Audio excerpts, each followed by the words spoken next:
샬롬 샬롬 샬롬 샬롬. 하나님 사랑합니다. 여러분 주 안에서 사랑합니다.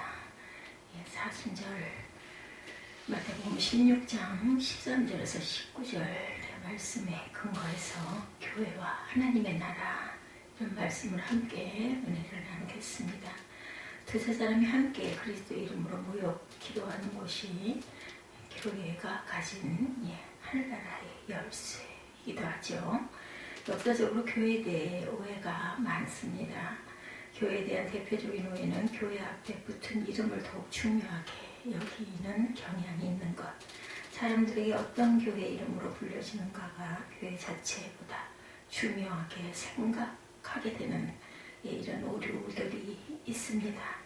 그래서 교회를 개척할 때 교회 이름을 짓는 것이 가장 중요하게 여겨지고, 교회를 새롭게 하고자 할 때도 교회 이름을 다시 새롭게 짓기도 하죠. 어떤 분은 교회 이름이 싫어서 거부하기도 합니다. 그러나 심판의 날 그리스도 앞에 설 때 우리가 어떤 이름으로 불리는 교회의 일원이었는지는, 어디 교회에서 예배를 드렸는지는 큰 의미가 없습니다. 진정 예수께서 주인 되신 교회였는지, 우리가 진정 교회였는지, 이것이 문제이죠. 새벽교회를 부를 때도 어디에 강조점이 있어야 할까요? 새벽일까요? 교회일까요? 당연히 교회입니다. 그런데 교회 이름을 말할 때 자신도 모르게 교회 이름을 강조하게 되죠. 이것이 교회에 대한 오해이기도 하죠. 교회 자체가 너무나 소중한 이름이고, 교회 자체가 예수님의 계획 속에 있었던 소중한 단어입니다. 신약 성경에서 예수께서 교회를 언급한 첫 번째 본문이 마태복음 16장입니다. 그리고 마태복음 18장에서 2번 말씀하셨어요. 교회라는 단어를 3번 언급하시죠. 헬라어로 에클레시아라는 단어를 쓰죠. 3번 언급하심으로 교회에 대한 계획과 청사진을 말씀하셨어요. 에클레시아, 예수께서 3번 언급하십니다. 교회 앞에 어떤 이름이 붙어 있는지 이것이 중요한 것이 아니라, 예수께서 말씀하신 교회, 에클레시아 자체가 너무나 소중하다는 것을 알아야 합니다. 예수께서 말씀하신 교회, 예수님이 주인 되신 교회의 인지를 깊이 생각하고 믿음 생활을 해야 합니다. 교회는 하나님 나라 열쇠를 가진 공동체입니다. 예수께서 어떤 의도와 꿈을 가지고 교회를 세우셨습니까, 여러분들? 하나님 나라를 이 세상에 드러내시고 세상에 속한 사람들이 하나님 나라로 들어오게 하시기 위함이었습니다. 이 세상에서 하나님의 나라를 경험하게 하려고 교회를 세우셨어요. 이 세상에서 눈에 보이지만 영원한 하나님의 나라는 눈에 보이지 않습니다. 이 세상은 눈에 보이지만 영원한 하나님의 나라는 눈에 보이지 않습니다. 보이는 세상과 보이지 않는 하나님의 나라를 연결하는 공동체가 바로 교회입니다. 세상은 유한하지만 하나님의 나라는 영원합니다. 유한한 세상과 영원한 하나님 나라를 연결하는 공동체가 교회라는 것 잊지 마시기 바랍니다. 이 세상은 땅에 속해 있지만 하나님의 나라는 하늘에 속해 있습니다. 땅에 속한 세상과 하늘에 속한 하나님 나라를 연결하는 공동체가 교회입니다. 얼마나 신비롭고 영광스러운 부르심입니까? 예수께서 베드로에게 교회에 대한 청사진을 보여주셨어요. 그리고 내가 너에게 말한다. 너는 베드로라. 내가 이 반석 위에 교회를 세울 것이니 지옥의 문들이 이것을 이길 수 없을 것이다. 내가 네게 하늘나라의 열쇠를 주겠다. 무엇이든지 땅에서 매면 하늘에서도 매일 것이요, 내가 땅에서 풀면 하늘에서도 풀릴 것이다. 18, 19절에 이렇게 말씀하시죠. 예수께서 베드로에게 내가 교회를 세운다고 말씀하시고, 그 교회가 하나님의 나라다라고 말씀을 하셨다라는 거예요. 교회는 하나님의 나라. 두세 사람이 함께 그리스도의 이름으로 모여 기도하는 것이 교회가 가진 하나님 나라의 열쇠입니다. 역사적으로 교회에 대한 이런 오해들을 우리가 다시는 짓지 말아야 됩니다. 하늘나라의 열쇠를 주실 것이라고 말씀하셨어요. 예수께서 교회에 어떤 하늘나라의 열쇠를 주심으로 이 세상에 하나님 나라를 보여주시고 이 세상이 교회를 통해서 하나님 나라에서 하나님 나라를 살도록 계획하셨다라는 것. 예수께서 베드로에게 주시겠다는 하나님 나라의 열쇠는 과연 무엇일까? 하늘나라의 열쇠는 베드로의 손에 사람들이 하나님 나라에 들어오느냐 마느냐를 결정하는 권세를 주신다는 뜻이 아닙니다. 베드로로 대표되는 교회의 세상 사람들을 하나님 나라로 인도하고 이 땅에서 하나님 나라를 경험할 수 있는 능력과 권세를 주신 거예요.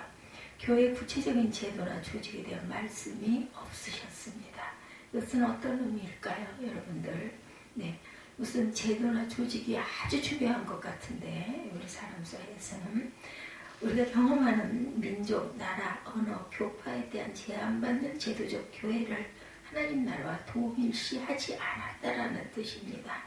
예수께서 의도하신 교회는 모든 것을 초월해서 오직 그리스도의 피로 씻음을 받고 그리스도의 영으로 세워지고 그리스도를 믿고 그리스도와 연합한 하나님 나라의 공동체를 의미합니다. 바로 그 교회가 하나님 나라의 열쇠를 가진 공동체입니다. 하나님 나라의 문을 열 수도 있고 닫을 수도 있다.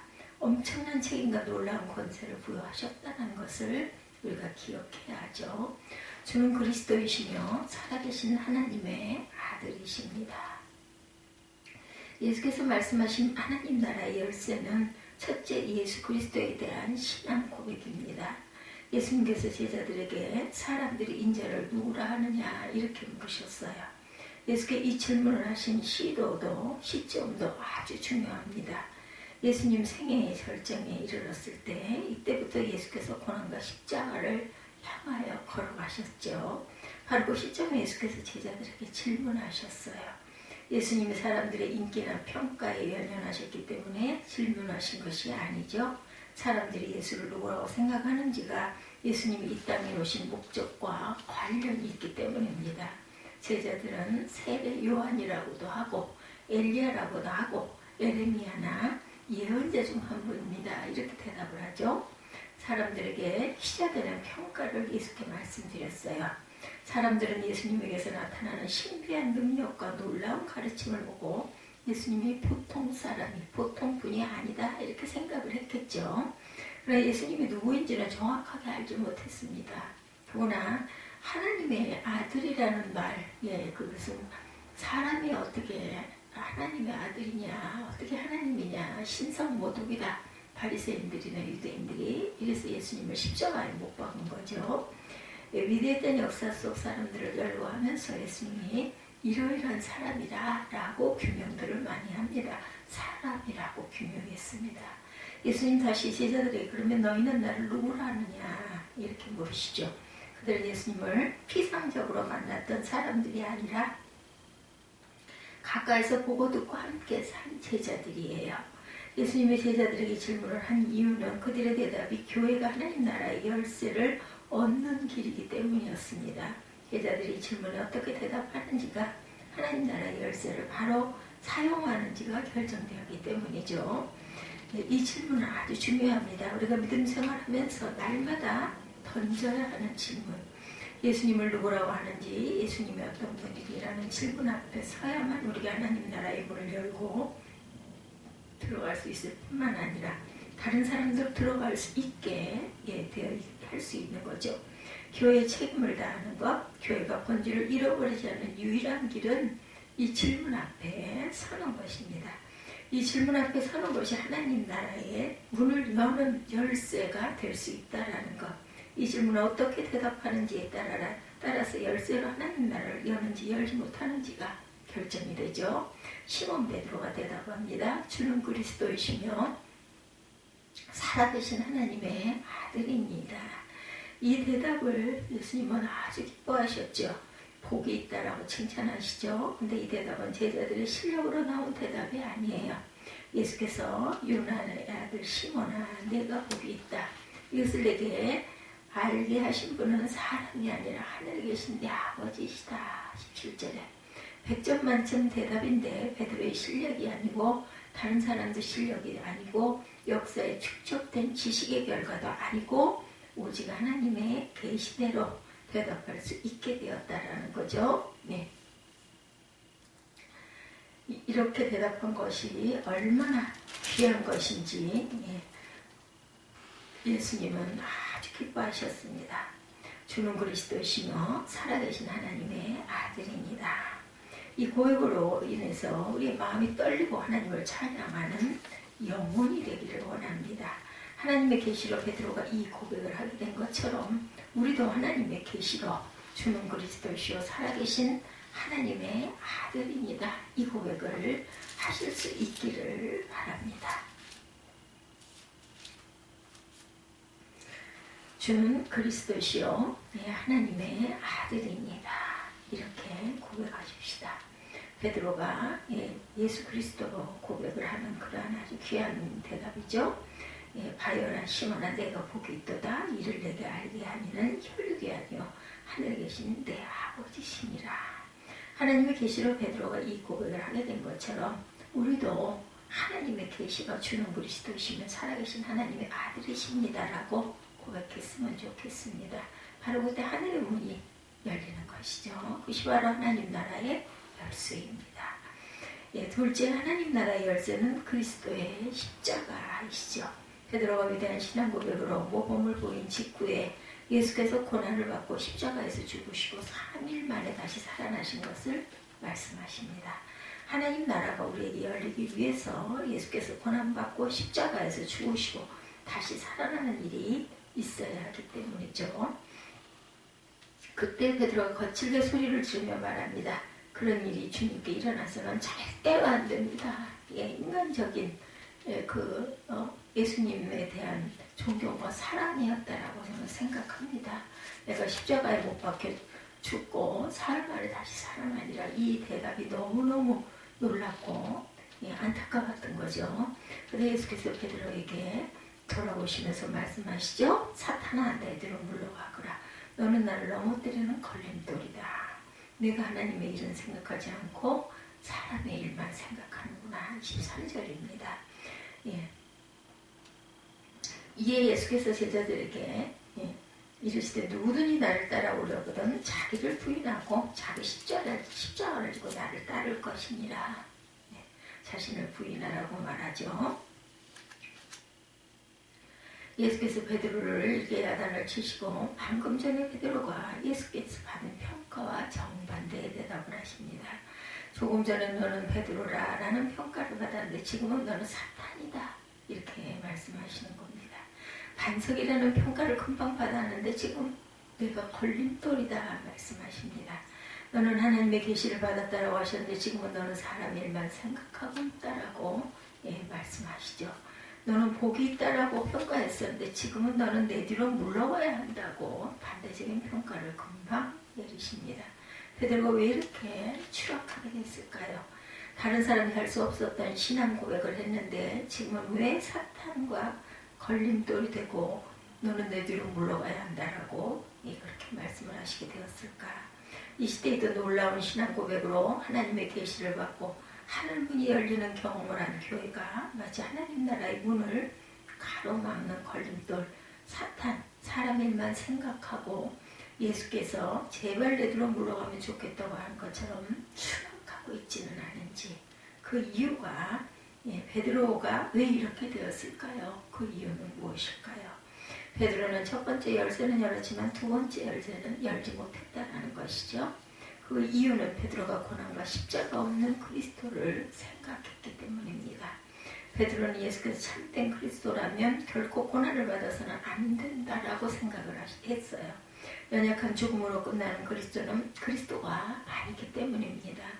예수께서 분명 3일 만에 내가 다시 살아날 것이라고 말씀하셨지만 그는 고난과 죽음이라는 단어에 사로잡혀서 다시 산다는 말씀이 귀에 들어오지 않았던 것이죠.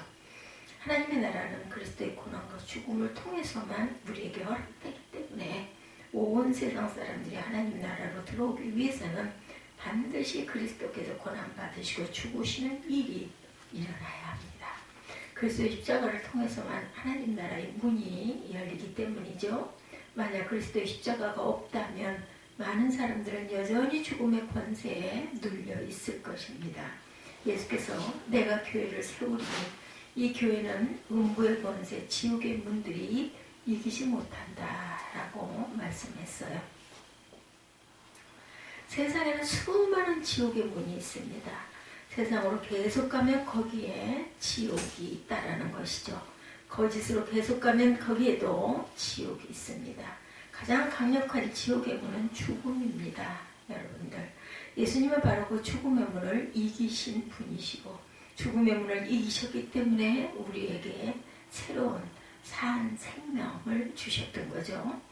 그리스도의 십자가는 음부의 권세를 이렇게 깨뜨리셨습니다. 바로 그 그리스도의 십자가가 하늘나라의 문을 여는 열쇠입니다.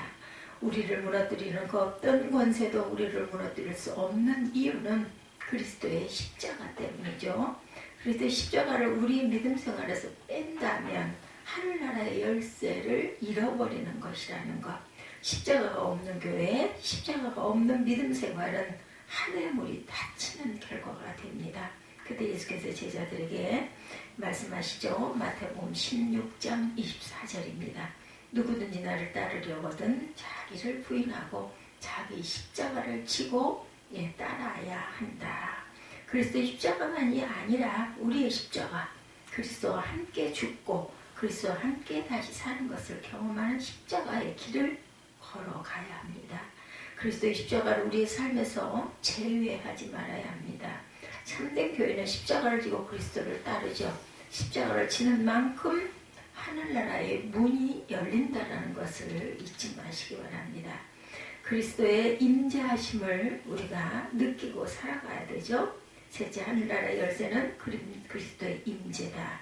내가 내게 하늘나라의 열쇠를 줄 것이다. 19절이죠. 무엇이든지 내가 땅에서 매면 하늘에서도 매일 것이요 내가 땅에서 풀면 하늘에서도 풀릴 것이니라.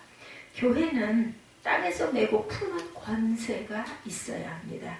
교회가 땅에서 매면 하늘에서도 매고 땅에서 풀면 하늘에서도 풀립니다. 무엇을 매고 풀까요? 여러분들, 매고 푸는 것이 과연 무엇일까요? 역사적으로 많은 해석들을 합니다. 어떤 분은 성경 해석의 권리다 이렇게 말합니다. 로마 가톨릭의 해석입니다. 교회 조직에 속하느냐 마느냐가 하늘나라에 들어가느냐 들어가지 못하느냐를 결정한다라는 해석도 존재합니다. 어떤 분은 교회의 권징이라고도 말을 합니다. 교회가 어떤 사람에게 진정으로 권면했는데도 돌이키지 않으면 하나님께서 그들을 하나님 나라에서 제외시킬 것이다 이렇게 해석을 하는 거죠. 이처럼 여러 해석이 있는데 예수께서 마태복음 18장에서 이와 비슷한 말씀을 주시면서 또 다른 가르치심을 더해 주십니다. 내가 진실로 너희에게 말한다. 무엇이든지 너희가 땅에서 매면 하늘에서도 매일 것이요 너희가 땅에서 풀면 하늘에서도 풀릴 것이다. 다시 내가 진실로 너희가 말한다. 너희 가운데 두세 사람이 땅에서 어떤 일이든지 마음을 모아서 간구하면 하늘에 계신 내 아버지께서 그들에게 이루어 주실 것이다. 두세 사람이 내 이름으로 모이는 그곳에 나도 그들 가운데 있을 것이다. 마태복음 18장 18절에서 20절이죠. 예수께서 교회에 매고 푸는 권세를 말씀하신 후에 땅에서 두세 사람이 함께 모여 기도하면 내가 그들 가운데 함께 있겠다라고 말씀하셨어요. 매고 푸는 권세는 기도를 통해 우리에게 주시는 그리스도의 임재하심이죠. 문제 해결보다 중요한 것은 그리스도께서 두세 사람이 함께 기도하는 자리에 임재하신다라는 것입니다. 이것이 중요합니다. 그리스도께서 임재하시는 것 자체가 하늘문이 열리는 일입니다. 우리가 이 땅에서 어떻게 하늘나라의 삶을 여러분들 경험합니까? 살아계신 하나님의 아들 부활하신 그리스도께서 우리 안에 임재하셨을 때 그것을 우리가 느낄 때 그리스도께서 우리와 함께 계시는 거죠. 하늘문이 열리는 결과가 됩니다. 교회가 하늘나라의 열쇠로 쓰임을 받는 것은 두세 사람이 함께 모여 그리스도의 임재하심을 체험하는 것입니다. 그것이 바로 하늘나라의 문을 여는 열쇠가 된다라는 것. 돌아가신 하영주 목사님은 교회가 매고 푸는 것을 전도와 용서의 능력이 교회를 통해서 나타나는 것이다 이렇게 말씀하셨어요. 이것도 같은 맥락입니다. 그리스도께서 임재하시면 용서할 수 없었던 것이 용서가 된다. 믿지 않았던 영혼이 믿게 된다. 그리스도의 임재가 우리를 통해 나타날 때 그 영혼이 믿게 된다라는 것. 두세 사람이 함께 그리스도 이름으로 모여 기도하는 것이 교회가 가진 하늘나라의 열쇠입니다. 성도들이 함께 모여 기도하는 것을 소중하게 생각하십시다. 중보기도 아주 중요합니다. 그 자리가 바로 하늘나라를 여는 열쇠가 된다. 그것이 바로 교회고 그것이 바로 예수께서 우리에게 말씀하신 생명의 길, 그리고 열쇠, 푸른 열쇠다. 하늘에서 매일 것이다. 땅에서 메었을 때, 땅에서 풀었을 때 하늘에서도 풀릴 것이다. 예배에서 모두 함께 모여 기도하고 두세 사람이 모여서 기도하면 그리스도께서 그 자리에 임재하십니다. 그분의 임재가 있는 곳이 바로 하나님의 나라라는 것. 교회에 주신 이 놀라운 권세를 여러분들 누리시기를 축원합니다. 교회의 주인은 사람이 아니라 예수 그리스도시죠. 머리가 되십니다. 예수님의 주인 되신 교회는 음부의 권세를 무너뜨릴 수가 있다라는 것. 예수님의 주인 되신 교회는 음부의 권세가 절대로 그 교회를 무너뜨릴 수가 없다. 땅에서 내면 푸는 권세가 있습니다. 이 땅에서 하늘의 역사에 참여하는 권세가 있는 유일한 곳 에클레시아 교회입니다. 교회가 그리스도의 임재하심이 살아있는 교회가 되기를 원합니다. 교회 이름이 중요한 것이 아니라 교회가 중요하고 교회에 예수 그리스도의 임재가 있으려면 너희가 두세 사람이 모여 내 이름으로 기도할 때 내가 그곳에 함께 있겠다고 하셨습니다. 하늘나라에 하나님의 나라가 우리 새벽교회를 통해서 이 땅에 나타나기를 주님의 이름으로